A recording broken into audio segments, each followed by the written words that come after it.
Hello friends, आपका स्वागत है आपके अपने चैनल बोधिसत्वा पर and this is Deepak Gautam today here with you to discuss ethics paper 4 of our mains test series program which is started from 21st of April 2020 and I would love to reiterate that this test series is a pro bono initiative. That means it won't attract any cost. आपसे कुछ नहीं लिया जा रहा है इसके लिए accept आपसे एक sincere and committed efforts required हैं हमारे टेलीग्राम चैनल पर, जहां पर आप हमें ज्वाइन कर सकते हैं बाया link given below in the description box and this is something I would love to appreciate about this. Well friends, let's start with our discussion. First question in this process is Raja Ram Mohan Roy, the maker of modern India, won over his adversaries by reason, logic, morality and scientific temper comment. This is a statement जिसको आपको जिसके बारे में आपको comment करना था. But means what you understand from this statement you are suppose to elaborate that. जब कहीं भी कमेंट वर्ड यूज किया जाता है क्वेश्चन में, तो आपको मैं इन्फॉर्म करना चाहता हूं कि वहां पर आपके पास लिबर्टी होती है, क्वेश्चन को आप फ्रेम अपने तरीके से कर सकते हैं, but you can not run away from the flow or you can not run away from the demand of the question. पहली चीज आपको क्या करना चाहिए, when you are seeing the question you should read that question carefully. अगर आप उस question को केयरफुली पढ़ेंगे और आपने उसको समझ लिया है, than half of your job is done. Content part is also important, but main and most important thing is कि आपने क्वेश्चन को अच्छे से समझा या नहीं समझा.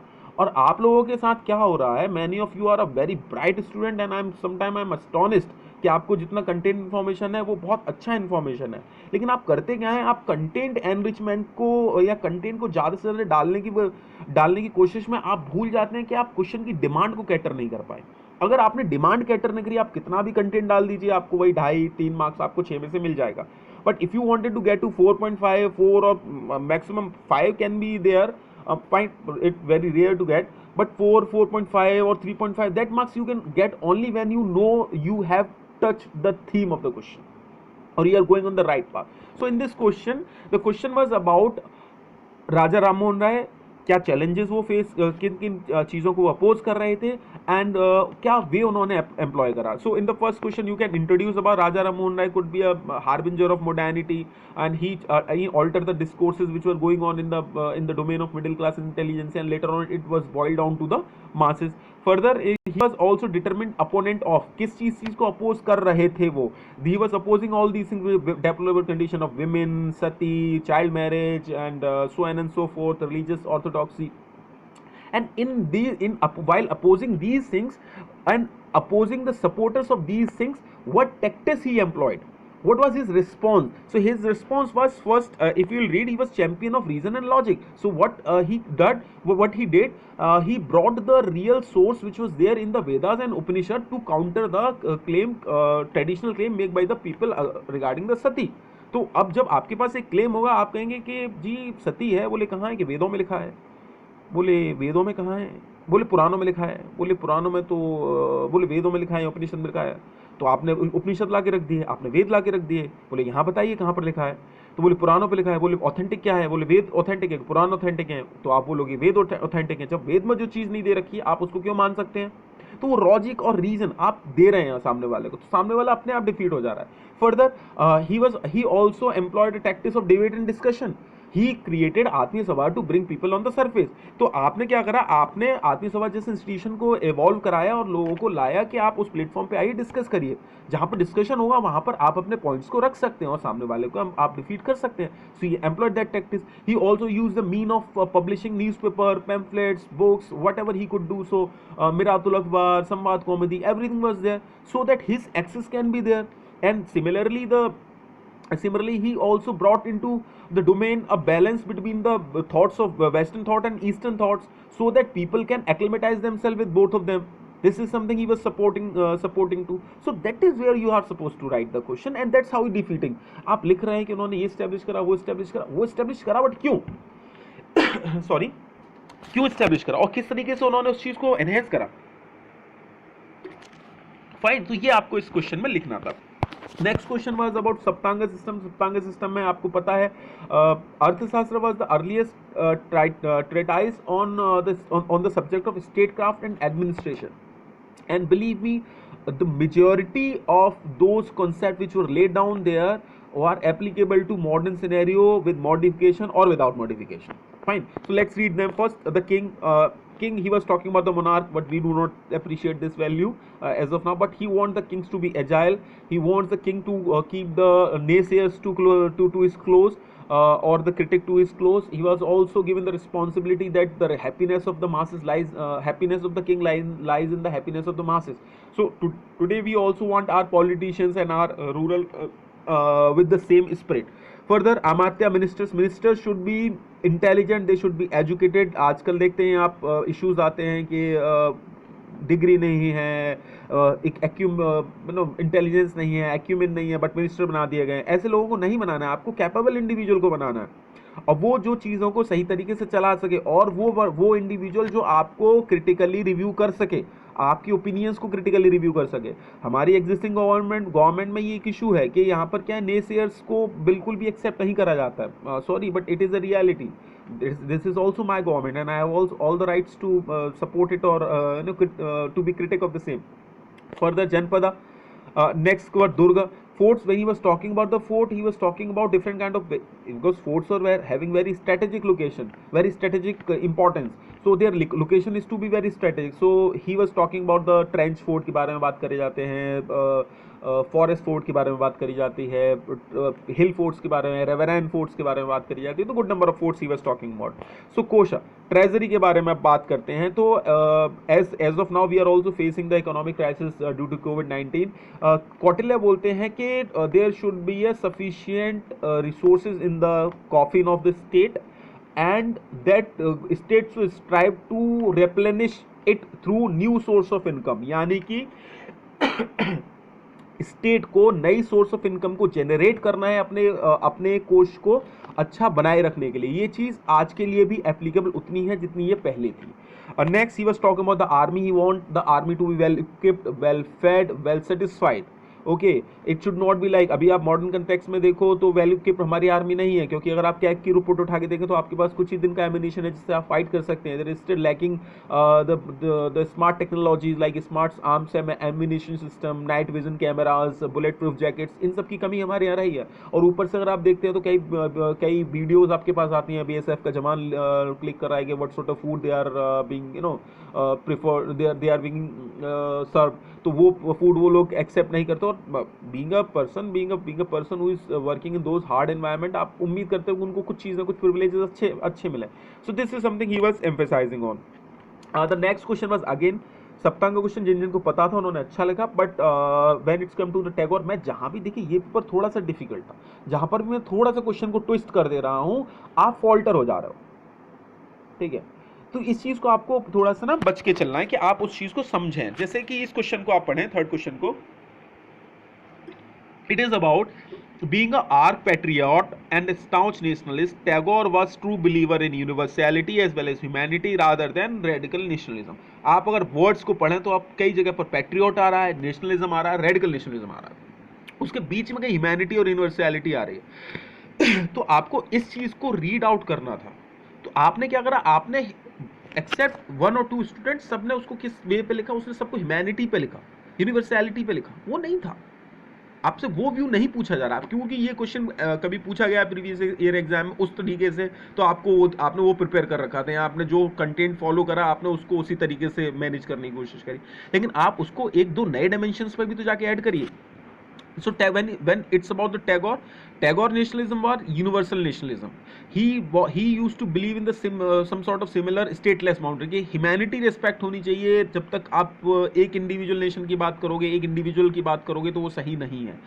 He was very critic of British Empire, the same empire which rewarded him with very very high honors, but he discarded them. Or he was a staunch supporter of the freedom of India. He never shied away from critic the British, but at the same time he was also not supportive of discarding the good ideas and the values which are emanating from the West. उन चीज़ को भी नहीं discard करनी है. Equality, liberty, freedom, जो भी वहाँ के अच्छे आइडिया हैं उनको बोरो करने चाहिए.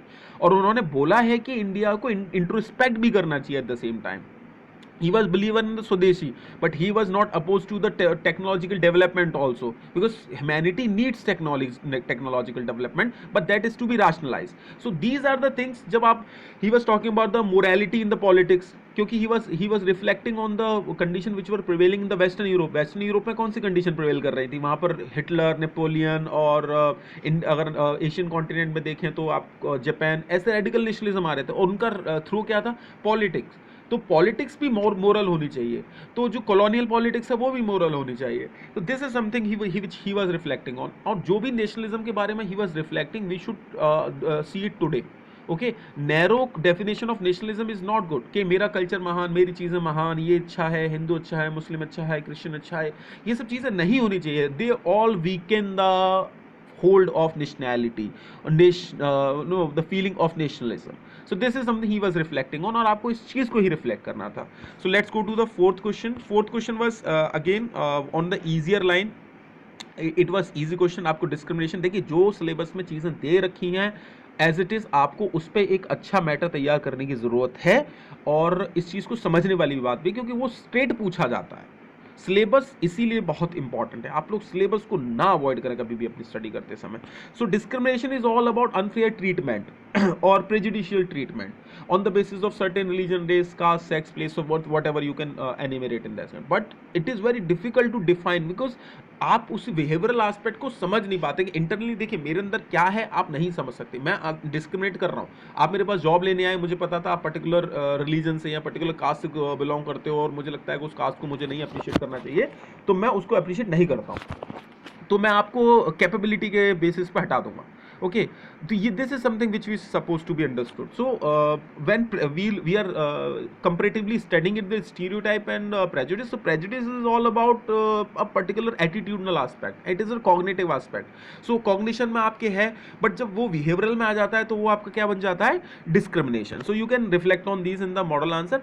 But while we were discussing the reason of this, so reasons में आप जब बात कर रहे थे तो आपने reasons को बहुत ज़्यादा dilute कर दिया, reasons को थोड़ा specify करिए। Okay, so reason was about the stratification of the Indian society on the basis of caste system.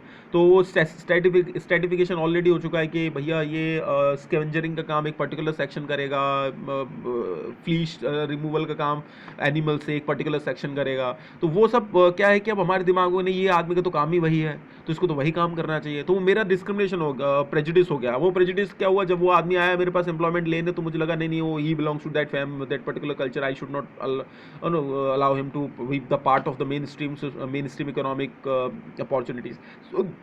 So this is something exists, nepotism, favoritism, this all exists due to that thing. Further politicization of the issue और religious sanctions, religion ने basically women की condition को deplorable या दलित की condition को deplorable बनाने में कोई कसर भी नहीं छोड़ी थी कुछ समय तक, तो ठीक है। But again the social religious reform movement ने उसको रिक्रिश्चियन करा, भक्ति मूवमेंट ने उसको रिक्रिश्चियन करा। तो ऐसा नहीं है कि उसकी अपोजिशन नहीं थी।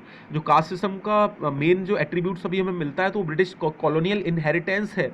हमारे यहाँ चीज़ों को रिवॉल्व करने की कोशिश करी गई थी, और शायद वो चीज़ें बदलती भी, बट अभी बदलनी भी चाहिए और बदल भी रही हैं काफ़ी हद तक, काफ़ी मायनों तक। अर्बन सेटअप में चीज़ें चेंज होना शुरू हो गई हैं। Next was about this think of resource scarcity. It is not about the Brahmin and the Kshatriya who don't wanted to lose their position, because they want that if they will remain at that place, जो limited resources हैं उनकी majority रहेगी, तो they will hold that. But similarly अगर आप आज की देखें तो अम्बेडकर ने, डॉक्टर बाबा साहब ने बोला था कि अगर आप रिजर्वेशन दे रहे हैं तो बोले एक दिन ऐसा होगा कि इस रिजर्वेशन क्लास में ही एक एलिट क्लास इमर्ज हो जाएगी, और वो आज की रियलिटी है। ठीक है, they do not allow the reservation policies to be reexamined और reform, because their inherent interest will be compromised. तो इसलिए वो प्रेजुडिस को बार बार एम्पलीफाई भी कर देते हैं कई मरतबा। Further the social these are something colonial inheritance. गोरा काला, मतलब गोरा है तो सुंदर है, हु सेड दैट? कृष्ण काले थे, राम सांवले थे, but still we are skewed or stereotyped with this Gora Kala thing. The fourth part is the last part is persuasive communication. Easy था, आपको इसकी definition prepare कर लेनी चाहिए थी। मिरातुल अखबार रिलीज करा था राजा राम मोहन रॉय ने इस कॉन्सेप्ट को तैयार कर लीजिए। Was thinker, Tagore was believer in oneness of humanity and he used to talk about the universal aspect and everyone, we all are a part of a same family, same kutumba, that is Vasudev Kutumbakam. So that was the basic crux of his universal brotherhood. Further, then the last part, Santiniketan school. This Santiniketan school was started by Ravindranath Tagore, not Devendranath Tagore. The Santiniketan ashram was established by him. So let's reflect on the answer few of the results जो भी बच्चे हमारे regular हैं। सुरभि बहुत अच्छी performance रही बच्चा आपकी। और जो थर्ड क्वेश्चन था उसमें राष्ट्रवाद के संबंध में लिखें, जो मैंने आपको ऊपर इंडिकेट भी करा है। विभेद की परिभाषा को थोड़ा और प्रभावी बना सकते हैं और दोनों में अंतर को एक हेडिंग बना के लिखें ताकि एग्जामिनर को ये पता पड़े। क्योंकि देखिए जब आप बहुत सारी कॉपीज चेक कर रहे होते हैं तो आप एक स्ट्रक्चर चाहते हैं ताकि आपको आसानी रहे, और वो स्ट्रक्चर नहीं मिलता है तो कहीं ना कहीं आपके उस मार्क्स में कमी हो जाती है। और शायद हो सकता है ये 3 या 4 हो सकता था, ये आपका उसी वजह से कम हुआ हो। पहला क्वेश्चन में पर्सुएसिव कम्युनिकेशन में थोड़ा सा इंप्रूव कर सकते हैं आप। सेकंड वाज गुड, थर्ड में भी थोड़ा इंप्रूव, फोर्थ में तो आपने जो विशेषता थी कि क्यों इस स्कूल का इंपॉर्टेंस है वो आपने नहीं लिखा। लोकेश शॉर्ट्स में अच्छा रहा बच्चा, बट कहीं ना कहीं लॉन्ग क्वेश्चंस में कुछ एक चीज़ें थी। 2.5 जो सेकंड क्वेश्चन, जो पहला क्वेश्चन था उसमें क्या था, आपने उस चीज उनको नहीं लिखा। जो पूरी वैल्यूज, जो सेकंड क्वेश्चन था उसमें दंड, नीति, कोश सबको लिखना था, वो आपके बारे में आपने कम लिखा। The next was about the model answers को आप देख लेना थर्ड क्वेश्चन के लिए, वो सेम मैं ऊपर रिट्रीट कर चुका हूँ, आप किस चीज़ को मिस कर रहे थे। And similarly the last part में आपको मुझे लगता है कि आप थोड़ा सा और बिट मोर इन रीजन वाला पार्ट इंप्रूव कर सकते थे। आकाश थोड़ा सा प्रेजेंटेशन पार्ट पे आप काम करिए और कंटेंट भी अब एनरिचमेंट थोड़ा आपको करना शुरू करना। वो जो चीज़ सिलेबस में है उस पर आप कंटेंट तो एटलीस्ट आप मुझे दीजिए। अगर आप फ्लो भी मिस कर रहे हो तो एटलीस्ट कंटेंट दे दीजिए ताकि बाद में आप ग्रेजुअली इसको ट्रांसफॉर्म कर सको। क्लियर? अनुराग गुड परफॉर्मेंस बच्चा, अच्छी परफॉर्मेंस थी, इसको अच्छा रखो। थोड़ा सा जो शांति निकेतन स्कूल वाला जो क्वेश्चन है उसमें आपने शांति निकेतन लिख दिया तो आप स्कूल के बारे में लिखिए, आश्रम के बारे में थोड़ा सा रिफ्लेक्ट मत करिए।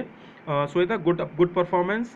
थर्ड क्वेश्चन जो था आपका शॉर्ट क्वेश्चन, उसमें मॉडल के कंसर्न में मॉडल आंसर को आप रेफर करिएगा उस चीज़ के लिए। लॉन्ग क्वेश्चन में अगर आप देखें तो आपका पहला ठीक था, बट इन्फॉर्मेशन में क्या था, जो इन्फॉर्मेशन आपने डाली थी उसको क्वेश्चन की डिमांड को सेटिस्फाई करने के लिए लिखी है। फाइन, वो चीज़ आप मिस कर रहे थे। वैशाली थोड़ा सा अंडर परफॉर्मेंस रहा आपका इस बार इस पेपर में, इसको थोड़ा इंप्रूव करिएगा आगे से। और कमेंट आपके सामने है। प्रत्येक मैंने ऊपर डिस्कशन में भी बोला था कि आपने कुछ एक क्वेश्चन में बहुत ज़्यादा वर्ड्स यूज़ करे हैं फर्स्ट क्वेश्चन में प्राइमरीली, उसको आप मत करिए क्योंकि वो आपको नेगेटिवली पनिश करता है। Clear? So this is something on our part. और दोस्तों अगर आपको ये डिस्कशन अच्छा लगा हो तो इसको लाइक करिए, सब्सक्राइब करिए और दोस्तों के साथ शेयर करिए ताकि और लोग भी हमसे जुड़ सकें। Apart from that hit the bell icon ताकि आपको जो भी अपडेट्स हैं और सारे कोर्सेज के रिगार्डिंग, जैसे कि हमारे करंट अफेयर के वीकली अपडेट्स आ रहे हैं, वीकली वीडियो आ रही हैं, इकोनॉमी की वीडियोस चेतन सर बनाते हैं, हिस्ट्री की वीडियोस हमारी कॉन्टीन्यूसली अपडेट हो रही हैं। तो आप हमसे जुड़े रहिए और अच्छे से पढ़ते रहिए। Stay safe, stay online, all the best here, take care.